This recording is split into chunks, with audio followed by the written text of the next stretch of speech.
Görünməz adam yatır. Marvel ilə ünsiyyətdən sonra görünməz adam heç kimə, hətta tələbə yoldaşı Kempə də bel bağlamırdı. O başa düşürdü ki, qorxudan və ya şöhrətpərəstlikdən hər bir adam onun azadlığına qəsd edə bilər. Odur ki, Griffin'in istənilən an qaçmaq imkanı olmalı idi. Buna əmin olmaq üçün o, yataq otağının hər iki pəncərəsini gözdən keçirdi. Sonra otağın açarlarını, ayaq yoluna və hamama çıxan iki qapısını yoxladı ki, buradan da çıxıb qaça biləcəyinə arxayın olsun. Hər şeyi nəzərdən keçirdikdən sonra nəhayət razı qaldığını bildirdi. Çox heyif ki, mən indi hər şeyi sizə danışa bilməyəcəyim. Lakin mənə inanın, Kemp, sizin düşündüyünüzün əksinə olaraq bu mümkün şeydir. Mən bunu kəşf etmişəm. Mən bu kəşfi gizlin saxlamaq fikrindeydim, lakin bu mümkün olmadı. Mənə köməkçi lazımdır. Biz bir yerdə nələr edə bilmərik? Bir sözlə, bunların hamısını sabaha saxlayaq. İndi mən yatmalıyam, yoxsa ölərəm. Gecəniz xeyrə qalsın deyib, Kemp qapıya tərəf yönəldi. Birdən görünməz adam, yadınızdan çıxmasın, dedi. Məni tutmaq və ya ələ vermək təşəbbüsündə olmayasınız. Yoxsa... Kempin üzünün ifadəsi bir qədər dəyişdi. Mən axı deyəsən sizə söz verdim. Otaqdan çıxıb yavaşca qapını örtdü. Görünməz adam qapını açarla bağladı.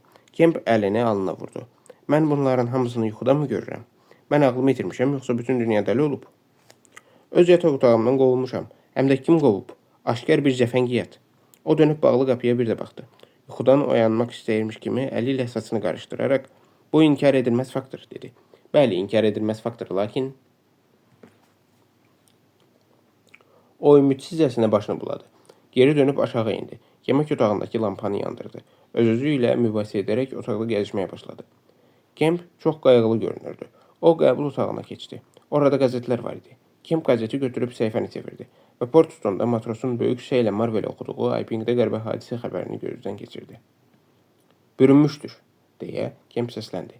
Paltarını dəyişdirmişdir. Sirrini gizlədir. Lənət şeytana, bütün bunlar nə deməkdir? Aha, deyə səsləndi və hələ açılmamış St. James qəzetini götürdü. Gözünə bir yazının başlığı sataşdı. Ipingdə hamı ağlını itirmişdir.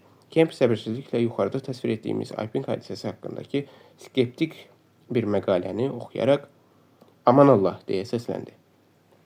O sağa sola zərbələr endirə-endirə küçə ilə yürürdü. Jeffers şüurunu itirmiş haldadır.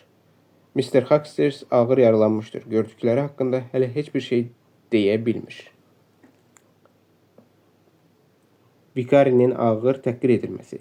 Qadın qorxudan xəstələnmişdir.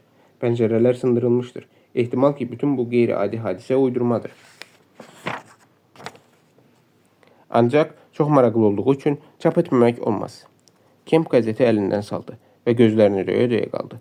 Sonra yenidən qəzeti götürüb başdan ayağacan oxudu. O yata bilmirdi. Səhər xidmətçilər onu gözləri şişmiş vəziyyətdə görüb düşündülər ki, həddindən artıq çox işləmək ona pis təsir edib.